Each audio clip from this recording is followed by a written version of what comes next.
Keiko Fujimori permanece detenida preliminarmente en la prefectura de Lima, luego de que, a pedido de la Fiscalía, el juez Richard Concepción Carhuancho dictase esta medida en el contexto de la investigación que se le sigue por el presunto delito de lavado de activos.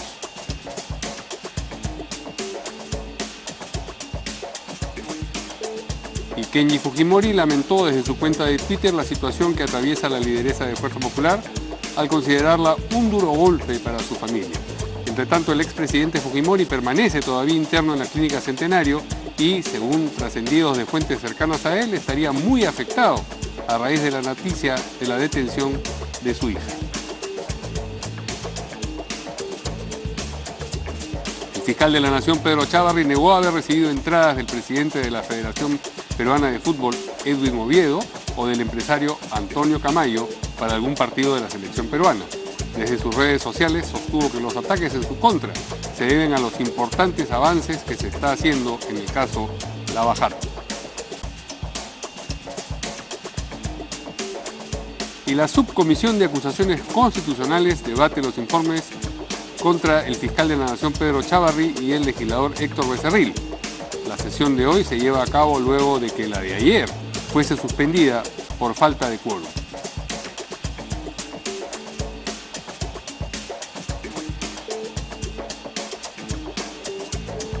Y ya sabe usted que para estar al día con la información nacional e internacional, lo que tiene que hacer es seguirnos en nuestra página web www.canaln.pe.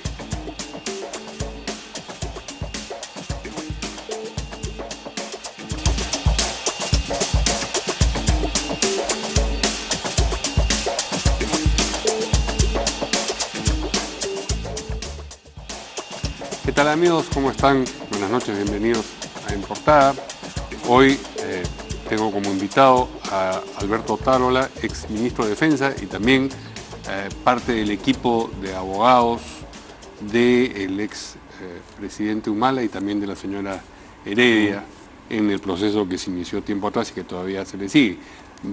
Va a estar con nosotros también en un momento la congresista de Fuerza Popular, Alejandra Aramayo, y estamos contactados telefónicamente con otra representante vocera de la bancada de Fuerza Popular, la congresista Úrsula Letona. Evidentemente la noticia del día es la detención preliminar de la lideresa de su partido, Keiko Fujimori, de manera que vamos a conversar, con el permiso de nuestro invitado, un momento con la congresista Letona. ¿Cómo está, congresista? Buenas noches. Hola, Mario, buenas noches. Bien, entiendo que el argumento que más se ha esgrimido en la conferencia de prensa de la bancada es que no solamente consideran ustedes esto arbitrario, sino que lo consideran parte de un movimiento que podría, según algunas de las intervenciones, consistir o constituir el principio de un golpe de Estado.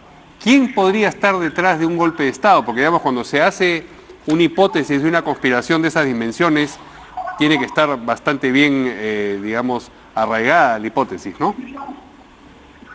Bueno, Mario, lo ha dicho el subsecretario general, el congresista Torres. Nosotros no tenemos ninguna evidencia de que otro poder público esté detrás de esta evidente persecución política contra nuestra lideresa.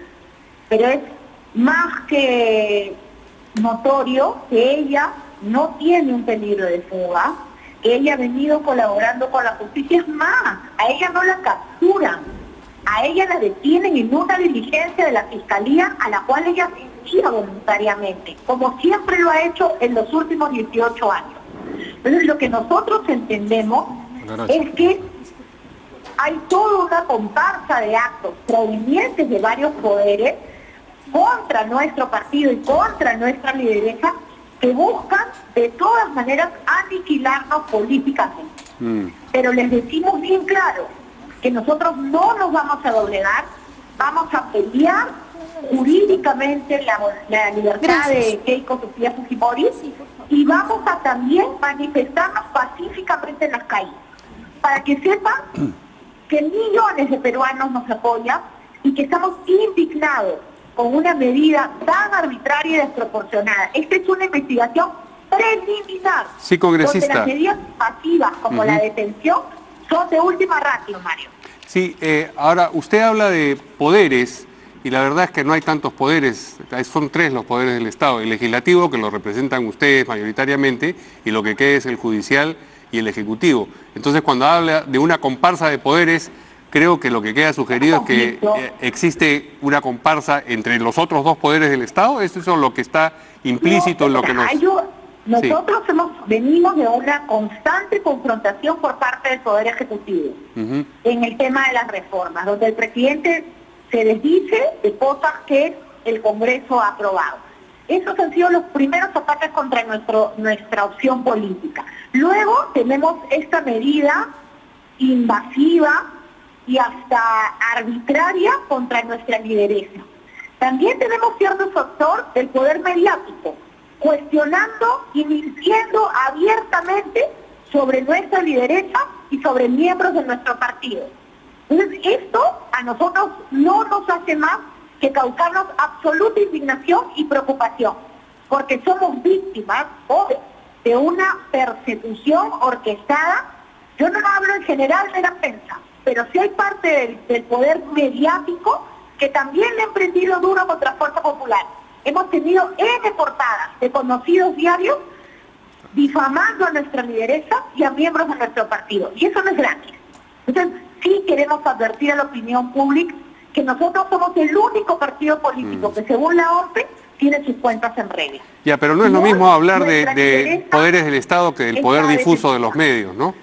Vamos a hablar en general de poder, porque incluso ese poder difuso que ejercen los medios de comunicación causa en algunos casos la política de la posverdad, donde las falacias que se publican terminan convirtiéndose en medias verdades. Y nosotros hemos sido víctimas constantemente de acusaciones sin ningún fundamento. Se nos ha acusado de blindar al juez Hinojosa, cuando lo que hemos exigido es que haya un buen informe que, al contrario, evite que él logre la impunidad. Se nos acusa de cualquier cosa, poco más y lo hemos dicho, somos causantes del cambio climático. Y sin embargo, siempre hemos sido el único partido político que ha colaborado con la justicia, que hemos ido a las investigaciones, que hemos colaborado con las autoridades. Esta detención no hace más que confirmar que somos víctimas de una persecución política y nos toca reaccionar políticamente y jurídicamente. Es decir, usted establece, o ustedes en general establecen una relación entre estas afirmaciones acerca de la conducta política de Fuerza Popular en el Congreso, por ejemplo, y esta detención. ¿Le parece que forman parte de lo mismo? ¿Que están integradas? No, que hay... no me parece que forman parte de lo mismo. Okay. Pero lo que voy a decir es que no es coincidencia que constantemente se agreda a Fuerza Popular, a nuestra opción política, por parte de un sector de la prensa, que es un poder mediático, por parte del Poder Ejecutivo, inventando confrontaciones para deslegitimar al Congreso. Y hoy el Poder Judicial nuevamente autoriza una medida muy invasiva contra nuestra lideresa. Anteriormente allanaron nuestros locales. Esto no es coincidencia.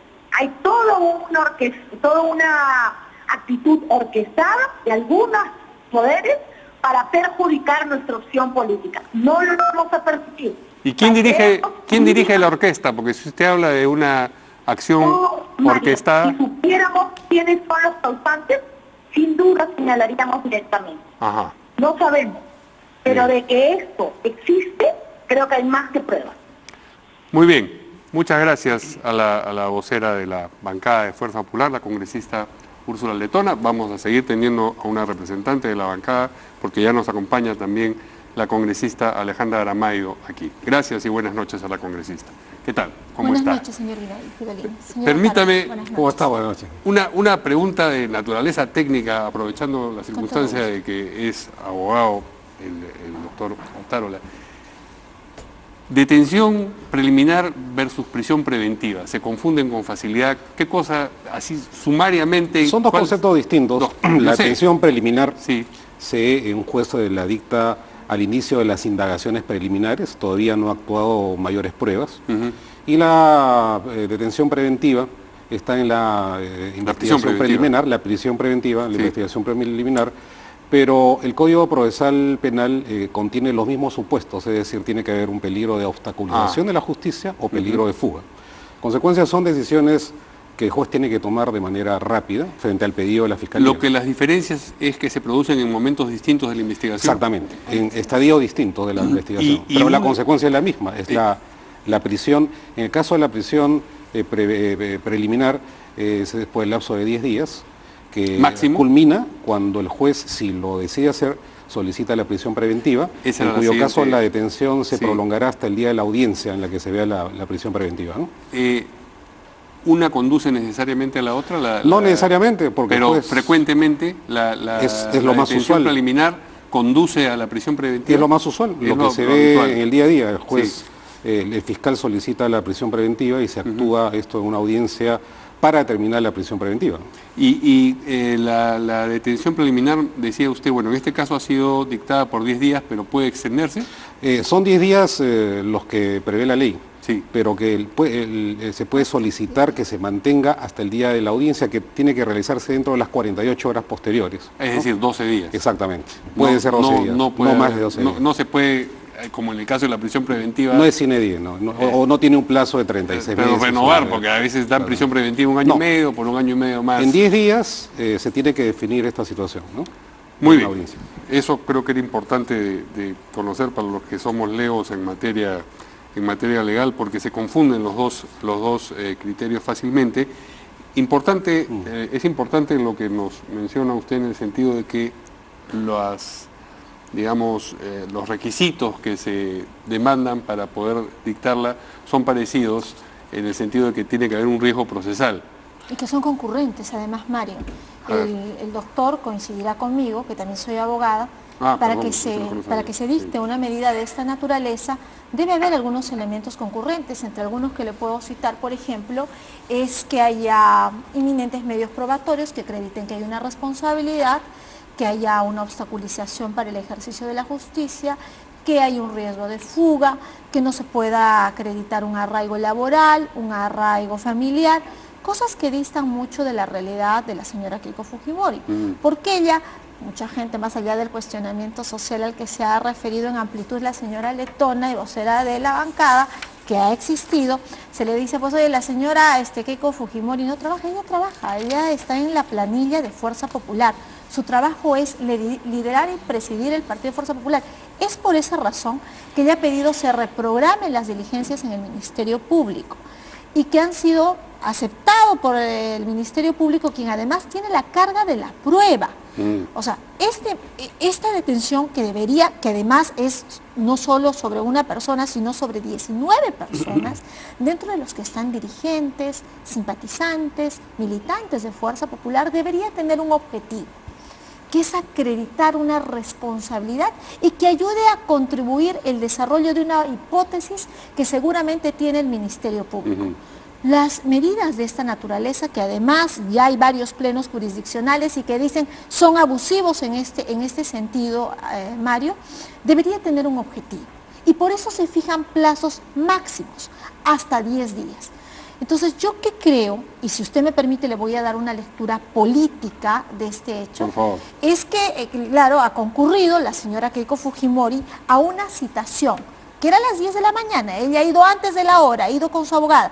Ha concurrido a una citación reprogramada del Ministerio Público. Cuando llega, le tienden una celada y le dicen, mire, ¿sabe qué? No solamente se queda usted acá, sino se quedan estas 19 personas. Y claro, lo que nosotros tenemos es esta resolución, este auto de detención preliminar judicial, que leyéndolo de manera bastante apurada, dice pues que Fuerza Popular tiene una estructura que lo que pretende hacer es, pues, se monta sobre un aparato criminal y confunde roles y confunde responsabilidades. Lo que yo creo que ha pasado hoy, Mario, es un hecho que debería alertar la vulneración clara del Estado de Derecho y respeto a las instituciones. La justicia ha tomado, como dice en su carta Keiko Fujimori, este tema ha pasado a ser persecutoria y yo sí creo que no hay un respeto a las instituciones. El Ministerio Público, si bien es cierto no es un poder del Estado, es una entidad que es parte importante del sistema de administración de justicia. Y que de esta institución, como acabo de decir, depende la carga de la prueba, acreditar responsabilidades y que ha sido un elemento para actuar políticamente en nuestro país. Y me llama la atención porque el presidente de la República hasta hace poco le pedía, por ejemplo, al fiscal de la Nación que renuncie, que se aparte. La primera persona que ha politizado la justicia en el país con sus pedidos y su poco respeto a las instituciones es el presidente de la República. ¿Qué tiene que ocurrir en 10 días? Bueno, en 10 días tiene que juntar los elementos de convicción, consolidarlos al juez, pero yo quisiera... Y presentárselos al... Sí, presentárselos... O sea, digamos, redondear la acusación, eso es lo que tiene que ocurrir. Claro, desarrollar los elementos que ha expuesto en la resolución. Yo quisiera hacer un breve paréntesis, Mario, si me lo permites, un poco comentario, comentando lo que acaba de decir la congresista. Me parece un poco extraño que el señor Carguancho, que para ellos era hace poco tiempo el adalí de la justicia, el justiciero mayor en el país, ahora sea poco menos que el hornero que mete a la hoguera a todos los políticos, sobre todo a la señora Fujimori. Esto hay que tener consecuencia con lo que uno... ¿Le parece igual no me parece, no estoy hablando de usted concretamente, estoy hablando de su partido político, ¿no? Me diría quién ha dicho. Entonces hay bueno, la señora Fujimori cuando la prisión preventiva fue dictada a propósito de Ollanta Humala y Nadine Heredia, escribió en el Twitter: ayer el sistema judicial ha dado muestras de independencia. Escribió también: confiamos en que la justicia sigue en la búsqueda de la verdad que todos merecemos conocer. Se habla de persecución política, de maquiavelismo de la prensa, pero bueno, son comentarios efectivamente políticos que pueden debatirse y rebatirse. Sí. Pero acá el tema de fondo está... ¿Le parece igual la situación que enfrentó, digamos, Nadine Heredia? Para empezar, las medidas son distintas. Los casos son disímiles. Acá hay lo que he leído completa, la resolución del señor Carguancho, que dicho sea de paso, esta vez sí tiene mejor sindéresis que sus anteriores resoluciones. Tiene algunos elementos... Está mejor constituida el razonamiento, dice usted. Lo tengo que decir, está mejor estructurada, pero que sin embargo, y esto también hay que decirlo, ¿no es cierto?, sigue cometiendo los mismos errores que ya han sido denunciados por el Tribunal Constitucional. Es decir, en el país los jueces no entienden que la prisión preventiva tiene que ser residual, excepcional, subsidiaria, tiene que cumplir con los requisitos de... Disculpa un momentito, pero está votándose el informe Becerril en la Comisión de Cuestiones Constitucionales, todo está ocurriendo al mismo tiempo. Vamos un momento al Congreso. Adelante. Acusar a Héctor Becerril Rodríguez, congresista de la República, por infracción de los artículos 38, 39, 43, 44, 45 y 150 de la Constitución Política. Ante juicio político, al congresista Héctor Becerril Rodríguez se le acusa por la comisión de los delitos de cohecho activo genérico y tráfico de influencias contemplados y sancionados en los artículos 397 y 400 respectivamente del Código Penal. Vamos al voto nominal. Congresista Juan Cheput. A favor. Congresista Marco Arana. A favor. Congresista García Belaunde. Congresista Velázquez Quezquén. Después viene. Cohecho activo genérico y tráfico de influencias contemplados y sancionados en el artículo 397 y 400 respectivamente del Código Penal. En contra. Congresista Pacori. A favor. Pariona, perdón. Congresista Horacio Pacori. A favor. Congresista María Mantilla. Congresista Milagros Salazar. Congresista Rolando Beatriz. En contra. Congresista Nelly Cuadros. Congresista Karina Beteta. En contra. Congresista Milagros Takayama. Congresista César Vázquez. A favor.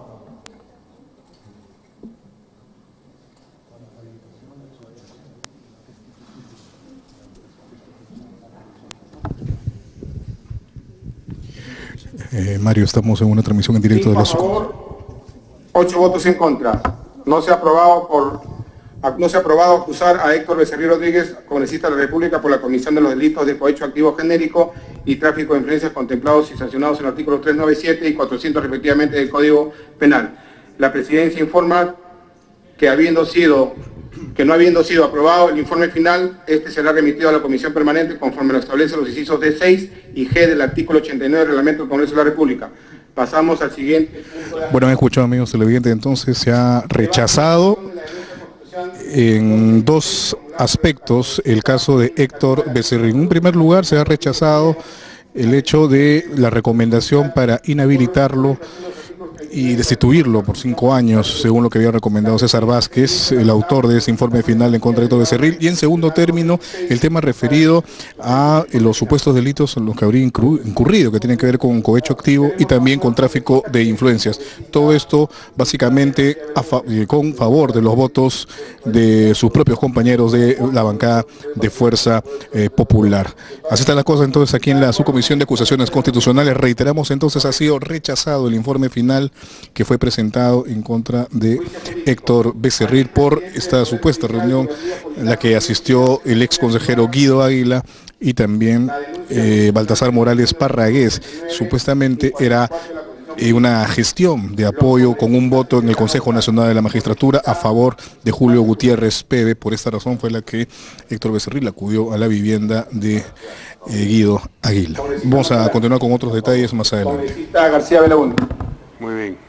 Lástima que no me estaba escuchando Jorge Bayón, porque quería tener el dato preciso de si había habido votos en contra de congresistas que no fueran, como dice, intuye correctamente la congresista Aramayo acá presente, de una bancada distinta a la fujimorista, y al mismo tiempo, si pudiera haber habido votos Mario, de integrantes... Esta es la expresión de la bancada de la impunidad con la que el fujimorismo quiere seguir tratando a personajes como el señor Becerril, que abiertamente intervino en el Consejo Nacional de la Magistratura y puso a su esposa a trabajar en esa instancia. Esa es la respuesta del Congreso. Y así quieren que las calles salgan a defender a sus líderes políticos. Es una vergüenza lo que acaba de hacer el Congreso de la República. Y expreso mi protesta en nombre de los ciudadanos de pie, frente a esta decisión arbitraria. ¿No? Habría que saber quién lo ha nombrado al señor Otárola, representante de los ciudadanos de a pie. Nadie, soy un ciudadano de pie nada más. Que si roga tal legitimidad. Soy un ciudadano de pie. Yo respeto su valoración y ese es el valor de la democracia, respetarnos y tolerarnos. De repente no puede explicar las razones por las que han exculpado al señor Becerril. De repente va a ser importante. Sí, disculpe, no estoy perdiendo los papeles, por favor. Por favor. Hay varios temas que han motivado, hay varios temas que se le cuestionan al congresista Becerril. Si usted me permite hacer la precisión de lo que le he escuchado al abogado del congresista Becerril, lo que acaba de votarse en la Comisión de Acusaciones Constitucionales es un solo tema, que pasa por una reunión que hipotéticamente se desarrolló en la casa de Guido Águila. Acá había hipotéticamente 3 personas que participaron: el señor Guido Águila, el señor Héctor Becerril y el señor Parragués, Morales Parragués. De los 3, 2 dicen que no hubo la reunión y el anfitrión de la casa dice que esa fecha no había la reunión. No se acumula ningún medio probatorio. No se atribuye ningún medio que ha podido orientar a que la votación que se lleve adelante sea una vergüenza, que sea un acto de conspiración. Un acto de conspiración es que se llega entregado con medios probatorios en mochilas, dinero. Eso debe indignar a la ciudadanía. 3 millones en mochilas, que se haya negociado obras. Eso debe generar una movilización ciudadana. Es un audio que ciertamente podrá ir a la Comisión de Ética. Pero acá hay 2 cosas que, Mario, para terminar y escuchar al señor Otárola. Yo también quiero decir algunas cosas. Sí, yo también, ¿no? Hay un tema de cohecho activo y hay un tema de tráfico de influencias que no configuraría en los hechos que acaba de votarse de la comisión de la cual... Quiero felicitar a la Correa. Ha hecho una excelente defensa, perfecta defensa de lo indefendible. Ustedes saben mejor que nosotros cuál ha sido la conducta recurrente del señor Becerril. Le devuelvo la felicitación. Usted también defiende causas indefendibles. Totalmente de acuerdo con la defensa de ustedes, porque además son consecuentes con ese camino que va a tener una consecuencia lógica seguramente con la expresión de la votación de la ciudadanía en 2021. ¿no? Ajustada a derecho. Yo quería hacer una observación a propósito de lo que decía la congresista Aramayo, de que respecto de las 3 personas supuestamente presentes en la reunión, 2 dicen que no se produjo y 1 que sí. Sin embargo, hay una grabación de una sesión del Consejo Nacional de la Magistratura donde 2 de las personas presentes o presuntamente presentes que eran en ese momento integrantes del Consejo, dan por sobreentendido cuando uno le menciona al otro la reunión y delante del resto de miembros del Consejo Nacional de la Magistratura, dan por sobreentendido que esa reunión en efecto se celebró. Es decir, una de las 2 personas, el señor Águila, que niega la reunión ahora, en ese momento consintió en que había tenido lugar. De manera que hay un problema de contradicción. Estoy de acuerdo con usted. ¿Y por qué estoy de acuerdo con usted? ¿Cómo se resuelve esa aporía? Yo escucho además el mismo audio al que usted hace referencia, y cuando al señor Guido Aguila en la comisión se le pregunta, oiga usted, ¿hubo o no hubo la reunión? Porque en una conversación donde hay más actores intervinientes, pareciera que usted dice, irá por cierta la reunión. ¿Y cuáles son los argumentos del señor Guido Aguila que transmito? No hago míos. Él dice lo siguiente: mire usted, lo que yo he dado para seguir el hilo de la conversación es así, pero en ningún momento digo, efectivamente, acá ha habido una reunión y acuerdo de tal, ha sido tal tema. Entonces, el señor Guido Aguila, que primero dice una cosa y en otro contexto lo desdice, no tiene un medio probatorio fehaciente para decir que tal reunión sí se materializa. Ya, pero si le estamos dando valor a los testimonios, ese al que aludo de la grabación... No dice expresamente. Claro. Yo puedo entender lo mismo que usted, Mario. Yo puedo entender lo mismo que con la aseveración que dice así o allá, porque esos son más o menos los términos, está consintiendo tal reunión. ¿Cuál es el argumento del señor Guido Aguila? No, ya lo mencionó, usted dice que no lo expresó cabalmente. Esas manifestaciones para la comisión parecen ser no elemento suficiente para votar en tal o cual sentido. Muy bien, vamos a ver qué cosa es lo que ocurre después de esta votación, porque se ha visto votaciones en la subcomisión de constituciones ya nada nos asombra. O en la permanente, la verdad que a mí nada me impresiona, que se revierte luego en el pleno por aparentemente lo que ocurre un poco más allá de las paredes del Congreso, pero en fin, todo eso es materia de especulación. Y lo que sí podemos hacer es volver al tema que nos reunía, que es, para empezar, la detención preliminar de la señora Fujimori. Decía usted que entonces que vuelve a cometer un error este juez y quizás otros, porque es residual, dijo usted. La prisión preventiva es residual también. Nadie le alegra la situación de la señora Fujimori. Ella tiene 2 menores hijos, ¿no? Y me solidarizo con ellos, con las niñas. Es una situación compleja y la verdad es que tiene que merecer una respuesta desde el punto de vista estrictamente jurídico y constitucional, ¿no? Entonces, lo que yo sostengo es que las pautas para regular la prisión preventiva ya han sido establecidas por el Tribunal Constitucional. La última sentencia en el caso de Heredia Humala. ¿Y esas afectan también a la detención preliminar? Claro, porque son reglas que finalmente se refieren a la prisión preventiva, a la limitación de la libertad de las personas. Entonces el Tribunal Constitucional ha puesto varias reglas, ¿no? La primera regla es que lo que está en juego en primer lugar es la libertad individual de las personas, es decir, cualquier investigado tiene que afrontar el juicio en libertad, ¿no es cierto? La segunda regla es que al aplicarse la prisión preventiva tiene que aplicarse un criterio especial de razonabilidad y proporcionalidad. Y no basta con que se diga que pertenece el partido político, que se trata de una organización criminal. Y la tercera regla, ¿no es cierto?, es que la presunción de inocencia, y este es un párrafo que a veces los jueces en el Perú olvidan, requiere de lo que el Tribunal Constitucional ha denominado, trayendo una jurisprudencia del caso Chamorro versus Ecuador de la Corte Interamericana, lo que se denomina una motivación cualificada.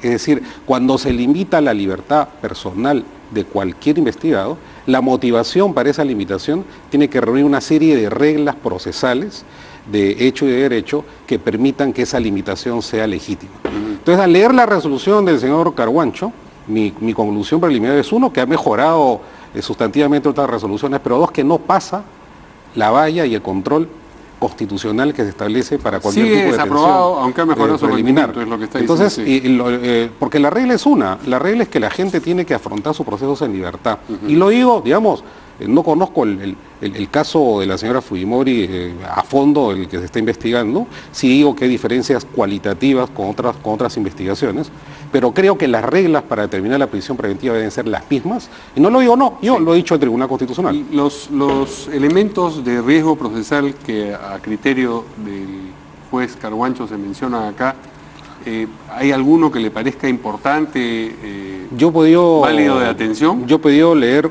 alguno que vincula, por ejemplo, en lo que considero la parte medular de esta resolución, la parte en la que se vincula a la obstaculización de la justicia por la probable reunión que hubiera tenido en algún momento la señora Fujimori con un magistrado, llámese el señor Inostroza.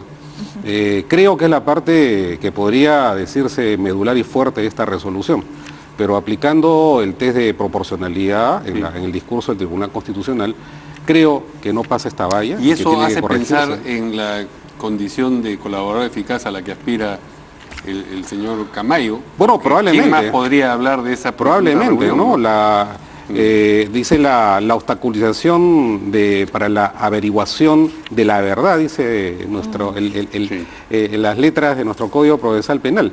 Entonces, es un caso ciertamente complejo, pero que creo que merece nuevamente, y en beneficio del debido proceso legal, merece una mirada constitucional. A folios, yo solamente quería dar muestras un botón, ¿no? En el literal A de esta resolución que expide el magistrado, Concepción Carguancho, dice, por ejemplo, no se presentó un supuesto de flagrancia delictiva, pero existen razones plausibles para considerar que una persona que ha cometido el delito sancionado con pena privativa de 4 años, o sea, está desarrollando la doctrina sin acreditar hechos fehacientes que la sustenten.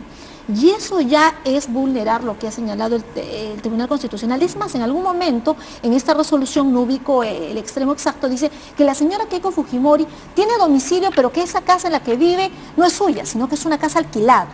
O sea, ¿desde cuándo tener una casa alquilada? Los peruanos viven en una casa alquilada, no forma parte del arraigo.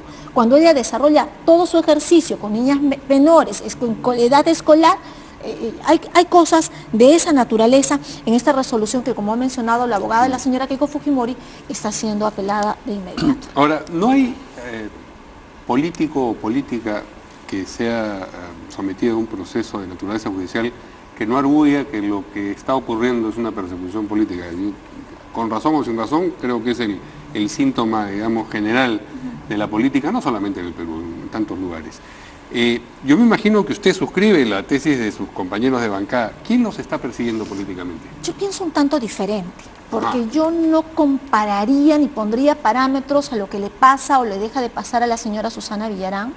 Tampoco fijaría parámetros con lo que le pasa o no al señor Ollantumala, porque creo que cada caso es individualizado. Esa es la esencia y el espíritu del sistema de administración. Pero si uno toma la distancia suficiente, encuentra los elementos comunes, ¿no? Pero yo respeto su opinión, no la comparto, pero no podemos dejar de evidenciar que hace algunos días, por ejemplo, el Poder Judicial se ha intrometido y ha abusado de una prerrogativa que tiene el presidente de la República, que es revertir el indulto a su padre. Entonces, si usted mira estos hechos que vienen ocurriendo, es un conjunto de hechos. Usted tiene, Mario, y usted da las noticias todos los días y las lee y las comparte, a un presidente de la República que si no es populista, se parece mucho a eso, que todos los días le da al Congreso de la República, y no solamente al Congreso de la República, sino que le da fuerza popular. Entonces tiene usted varios elementos. Tiene la falta de respeto a la institucionalidad, el presidente que se inmiscuye en el Ministerio Público, el Poder Judicial que le dice al presidente que no tiene que dar el indulto.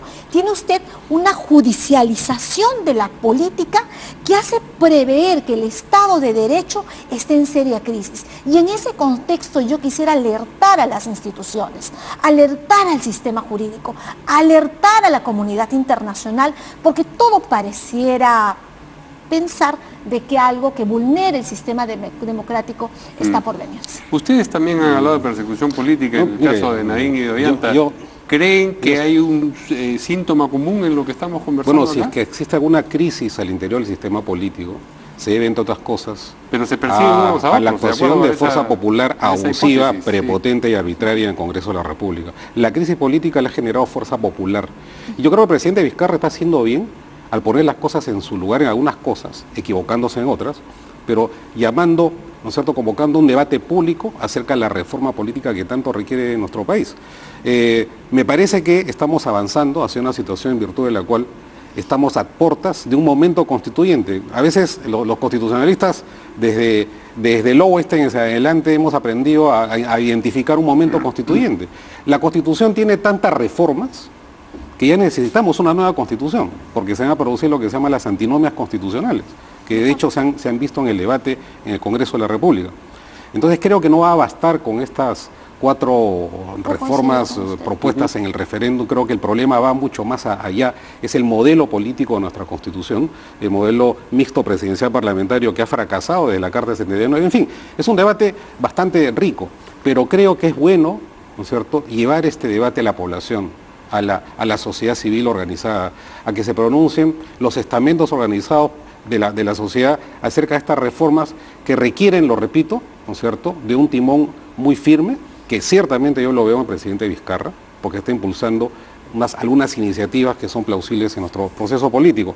Así que yo no veo ninguna persecución política en este momento, por Dios, el país está en este momento esperando que exista un cambio. Usted sí ve persecución política. Son situaciones absolutamente distintas. No nos olvidemos lo mismo que dice no nos olvidemos quién era el candidato de Odebrecht el año 2010, no era Ollantumala, ¿no? A quien apoyaban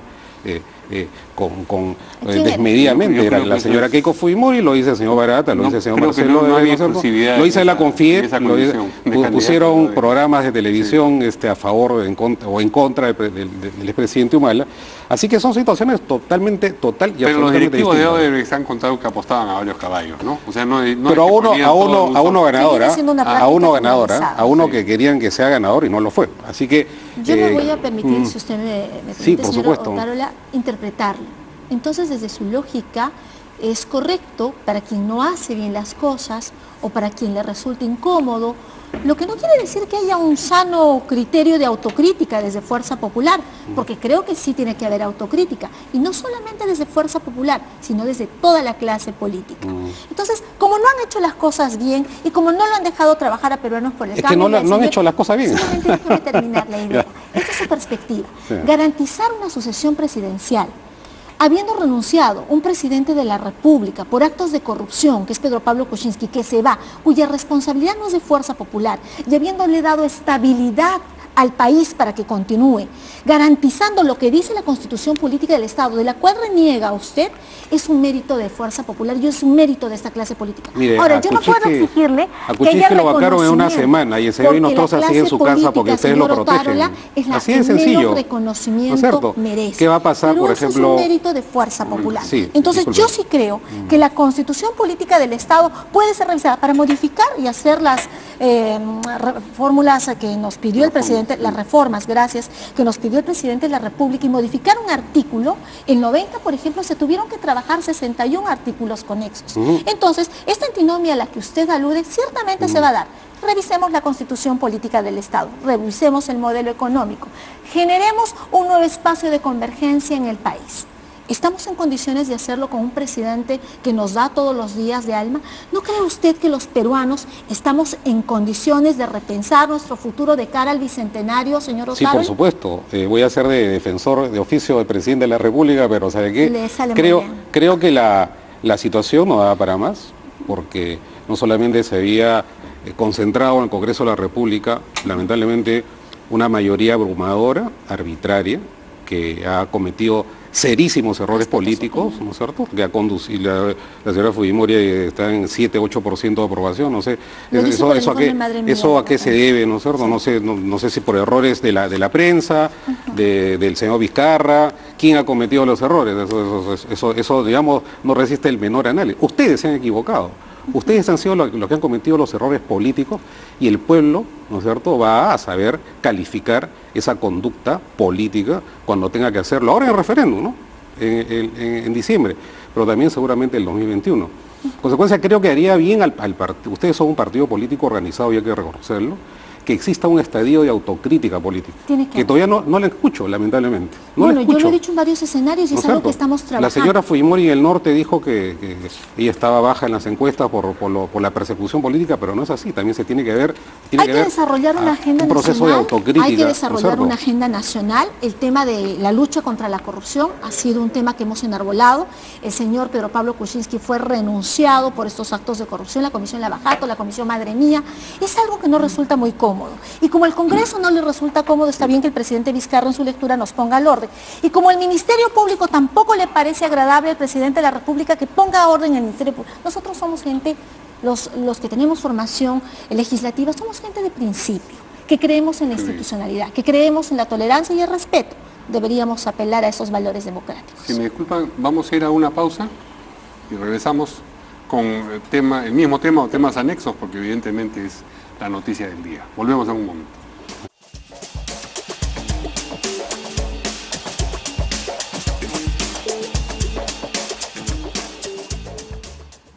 Muy bien, muy bien. Antes de continuar con la conversación que estábamos sosteniendo acá acerca de la detención preliminar de la señora Fujimori, vamos de regreso un momento al Congreso. Ahí está nuestro compañero Jorge Bayón, donde, como ustedes han visto, se votó el informe acerca del congresista Becerril, y en lo que concierne al cohecho, pues la mayoría votó en contra. Eso no va a pasar entonces al siguiente estadio, que es el de la comisión permanente.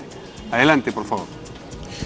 ¿Qué tal, Mario? Gracias, muy buenas noches. Efectivamente, vamos a conversar con el congresista César Vázquez, es el autor del informe final que involucraba al parlamentario Héctor Becerril, de la bancada fujimorista. Como yo lo he resumido bien, se ha aprobado finalmente rechazar este informe. Y, congresista, me gustaría empezar haciendo la consulta respecto a los cuestionamientos que ha tenido su informe por parte de los fujimoristas, pero también del congresista Javier Velázquez Quesquén de Lapra, en torno a que no habían las pruebas suficientes para poder finalmente dar pase a este informe final. ¿Es así? ¿Realmente en esas instancias se deben presentar pruebas contundentes respecto a un caso, a una investigación, o solamente faltan, digamos, los indicios para que siga el procedimiento correspondiente?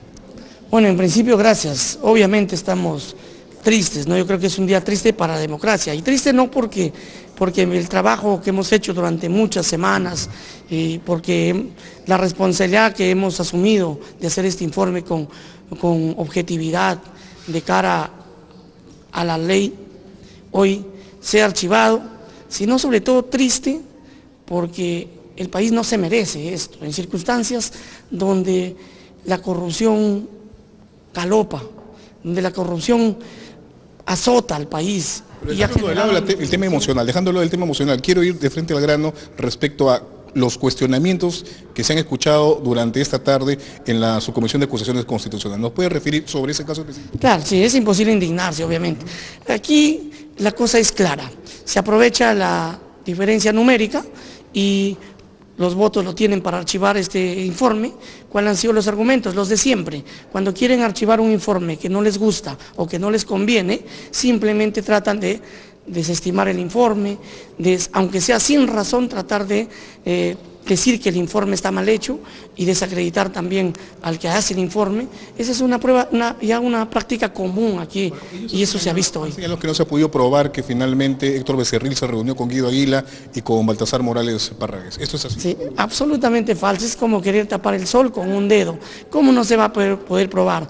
18 pruebas se han evaluado, tanto del denunciante como el denunciado. Se le ha dado el legítimo derecho a la defensa al denunciado, y finalmente han habido 7 pruebas contundentes que demuestran que sí se dio la reunión, que demuestran que sí hubo el pedido de parte del congresista Becerril para que se vote a favor de congresista Gutiérrez como presidente en el Consejo Nacional de la Magistratura en el 2017. O sea, se demostró que ha habido interferencia de un congresista en un poder autónomo como es el Consejo Nacional. Que ha señalado que no hay indicios suficientes y mucho menos pruebas. ¿Es cierto esto? O sea, en esas instancias se tienen que recabar pruebas, digamos, suficientemente claras para seguir con el proceso en la Comisión Permanente y luego en el Pleno. Bueno, a mí me sorprende que el congresista Velázquez, con tantos años de experiencia y encima abogado, sustente eso, ¿no? Porque está bien clarísimo, no solo en la Constitución, sino además, creo que en tratados internacionales, supranacionales, que han sido reconocidos por el Estado peruano vía decreto supremo, como por ejemplo la Convención de las Naciones Unidas contra la Corrupción, y ya se está utilizando estos conceptos que nosotros hemos expuesto ahora como argumento aquí en el país, y no puede decirse que no ha habido pruebas. El Congreso tiene que hacer la evaluación, el filtro, simplemente tiene que encontrar los indicios suficientes, no uno, sino varios indicios que generen una alta probabilidad de la comisión de un delito. No necesitamos tener la prueba absoluta, no somos una comisión investigadora. Si nosotros vamos a tener que llegar a la constatación total de los hechos y a la sentencia definitiva, le estamos quitando el trabajo al Ministerio Público. Algo así sucedió con el caso de César Inostroza. Se mencionaba mucho el tema de que no habían pruebas suficientes. Finalmente la decisión se revirtió ya en el Pleno del Congreso, ¿no? Ahí ustedes se dan en cuenta. Claro, obviamente, ese es el discurso, la lírica de ellos para defender lo indefendible. Si nosotros vamos a determinar y a constatar todas las pruebas necesarias para acusarlo y sentenciarlo, ya estaríamos haciendo la función del Ministerio Público o del Poder Judicial. Ellos como órgano jurisdiccional tienen que investigar, nosotros solamente tenemos que hacer un filtro para decir hay indicios suficientes para sospechar de la... Muy bien, declaraciones del congresista Vázquez, que fue el que elaboró el informe que tiene que conocer la subcomisión de acusaciones constitucionales y votar, que en el extremo que hemos mencionado, digamos, no reunió los votos a favor necesarios, más bien fue una mayoría la que votó en contra. Fueron, ya sabemos el dato preciso, los congresistas presentes de la bancada fujimorista. Javier Velázquez Esquén nos cuenta, al congresista Aramayo que tiene la información, votó en abstención y el resto de congresistas votaron a favor, pero no sumaban los votos necesarios. Evidentemente esto va a tener secuela política inmediata. Sí, yo me imagino.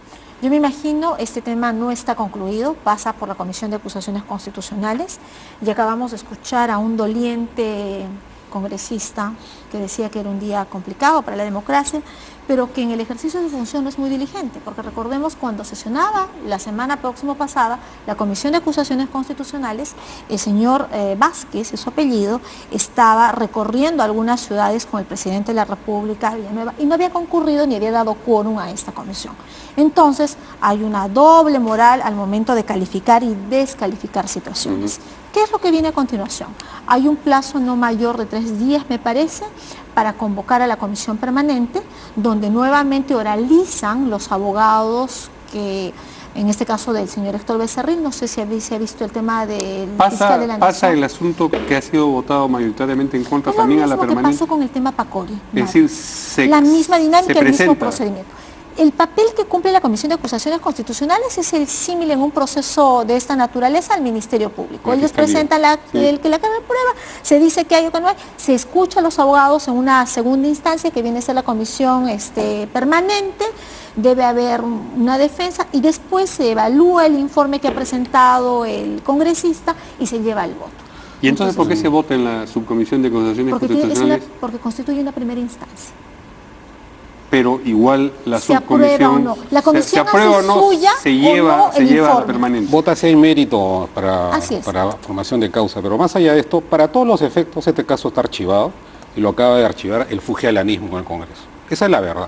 Ahora, lo demás es tramitología. Usted dice fujialanismo por el voto en abstención de... Bueno, la abstención también es un apoyo a Becerril. Esto es una muestra clara de que, bueno, el Titanic se está hundiendo, pero siguen tirando las boyas salvando a su gente, y además este caso va a ir a la comisión permanente y ahí se va a archivar, no tengo la más mínima duda de que va a ser así. Entonces, ¿qué va a generar eso?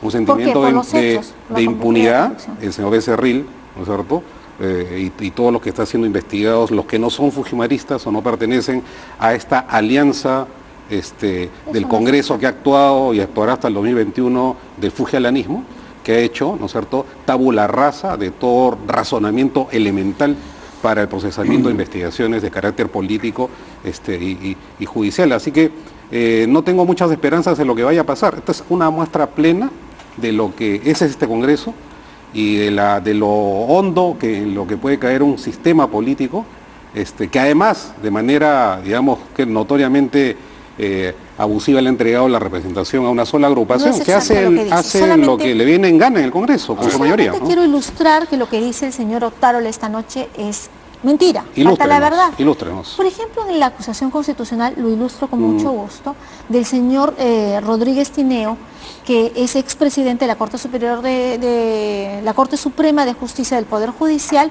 se le somete a un proceso de acusación constitucional dentro del derecho ante juicio que le merece por su investidura. El señor Duberly no es allegado de Fuerza Popular, viene de la izquierda. Sí, yo estoy hablando de Becerril, no sé, en este caso el blindaje que le están haciendo a una persona como el señor Becerril. Estoy en el uso de la palabra. Que ha cometido cada acto ilegal que tiene que ser investigado al Poder Judicial. Tiene que terminar su posición a la congresista y después va a hablar usted también, ¿no? Por favor. Gracias, no pierda los papeles. No pierdo los papeles. Es lamentable lo que usted dice, porque el expresidente de la Corte Suprema de Justicia no tiene ningún vínculo con Fuerza Popular. No es amigo ni allegado de Fuerza Popular. Corresponde a los bastiones de la izquierda. Ha sido diputado por la izquierda. Nada tiene que hacer con el fujimorismo. Esa aseveración que acaba de decir el señor Otárola, claro, esto que al fondo han caído, los fujimoristas se salvan entre los fujimoristas. Falta la verdad y miente, porque el señor Rodríguez Tineo no es alienado, no es amigo, no es nuestro.